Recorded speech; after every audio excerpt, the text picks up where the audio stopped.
ምዕራፍ 11 ናብ ኢየሩሳሌም ንምእታው ተቓደብረ ዘይት ናብ ዘለዋ ቤተ ፋጌን ቢታንያን ምስ ቀረቡ ክልተ ካብ ደቀ መዛሙርቱ ለኣፈ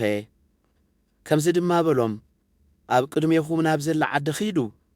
ናብ ኣምስኣተኹም ሽዑ ሰብ ዘይተወጥሖ እሱር ጻዕብ ክትረኽቡ ኢኹም ፈቲሕኩም ኣምጽኡለይ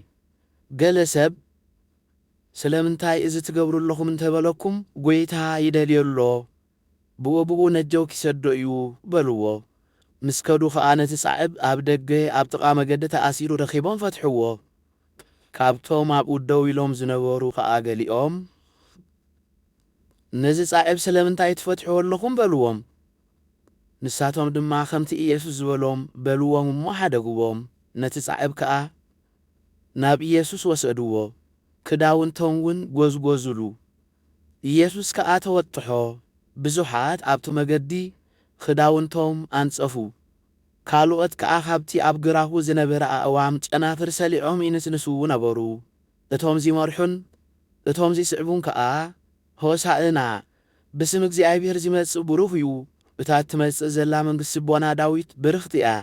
ሆሳእና ኣብ ኣርያም እናበሉ ይጸርሑ ነበሩ ኢየሱስ ኣብ ኢየሩሳሌም ምስ በጽሐ ናብ ቤት መቕደስ ኣተወ ኣብ ዙርያኡ ግልጽ እናበለ ንኹሉ ምስ ረኣየ መስዩ ነበረ እሞ ምስቶም 12 ናብ ቢታንያ ኸደ ንጽባሒቱ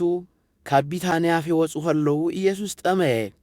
ብሩሑቕ ድማ ቈጻል በለስ ረኣየ ምናልባሽ ፍረ እንተረኸበላ ፈይርኢ ናብኣ ኸደ ኣብኣ ምስ በጽሐ ኸኣ ግዜ በለስ ስለ ዘይነበረ ብዘይካ ቈጽሊ ገለ እኳ ኣይረኸበላን ኢየሱስ ደጊም ካባፊ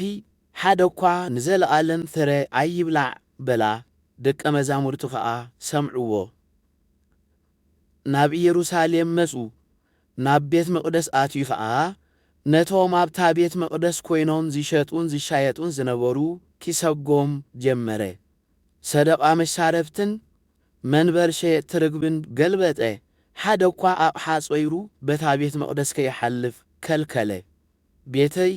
ንኹሎም ኣሕዛብ ቤት ጸሎት ኪስመዕ እዩ ዚብል ጽሑፍ ዶ ይልዎን እዩ ንስኻትኩም ግና በዓቲ ጓሓሉ ትገበርኩምዎ ኢሉውን መሃሮም ሊቃነ ካህናትን ምህራን ሕግን ሰሚዖም ከመይ ገይሮም ከም ዚቐትልዎ ይደልዩ ነበሩ እንተኾነ ብዘሎቲ ህዝቢ ብትምህርቱ ይድነቕ ስለ ዝነበረ ፈርህዎ ምስ መሰየ ድማ ካብታ ከተማ ወፁ ንግሆ ይሓልፉ ከለዉ ነታ በለስ ካብ ሱራ ነቒጻ ረኣይዋ ጴጥሮስ ድማ ዘከረ እሞ መምህር እነሃታ ዘለገምካያ በለስ ነቒጻ በሎ ኢየሱስ ከኣ ከምዚ ኢሉ መለሰሎም ብኣምላኽ እመኑ እቲ ብልቡ ኸይተጠራጠረ እቲ ዝልምኖ ከምዚ ፍጸም ዚኣምን ኩሉ ነዚ እምባዚ ካብዚ ተላዒልካ ናብቲ ባሕሪ ተወርወር እንተበሎ ንኡ ከምዚኾነሉ ብሓቂ እብለኩም ኣለኹ ስለዚ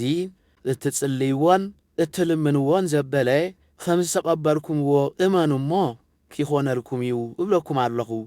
ደው ኢልኩም ክትጽልዩ ከለኹም ከኣ ሰማያዊ ኣቦኹም በደልኩም ምእንቲ ኺሓድገልኩም ንብጻይኩም ዝሓዝኩምሉ በደል እንተሎ ሕደጉሉ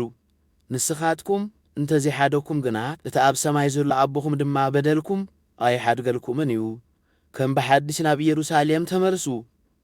ኢየሱስ ኣብ ቤት መቕደስ ኪዘዋወር ከሎ